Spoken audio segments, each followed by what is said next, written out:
ভোরবেলায় শহরের ঠান্ডা রাস্তায় এক বাবা হাঁটছিলেন, হাতে ছেলের পুরনো স্কুল ব্যাগ আর চোখে অব্যক্ত উদ্বেগ। ছেলেটা ক্লাসে আজ ফাইনাল পরীক্ষা, কিন্তু পরীক্ষার ফি দিতে পারেননি বাবা।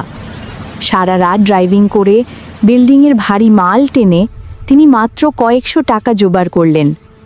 হৃদয়টা ভেঙে যাচ্ছিল, হয়তো আজও পারবো না ছেলেকে পরীক্ষায় বসাতে। এই ভাবনায় চোখ ভিজে ওঠে তার। হঠাৎ সেই মুহূর্তে রাস্তার পাশে পড়ে থাকা একটা ওয়ালেট দেখতে পেলেন। ভেতরে টাকা, চারপাশে কেউ নেই। চাইলেই সব সমস্যার সমাধান হয়ে যেত, কিন্তু বাবা থেমে গেলেন। হারাম টাকা দিয়ে বাচ্চার ভবিষ্যৎ হবে না বলেই তিনি ঠিকানা দেখে মালিকের কাছে ওয়ালেটটা ফিরিয়ে দিলেন। লোকটি সব শুনে অবাক হয়ে বাবার হাতে পরীক্ষার ফির দ্বিগুণ টাকা দিয়ে বলল, আপনার সততা আপনার ছেলেকে অনেক দূর নিয়ে যাবে।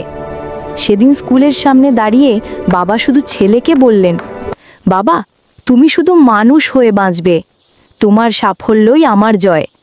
এটাই ছিল বাবার সবচেয়ে বড় কষ্ট আর সবচেয়ে বড় গর্ব।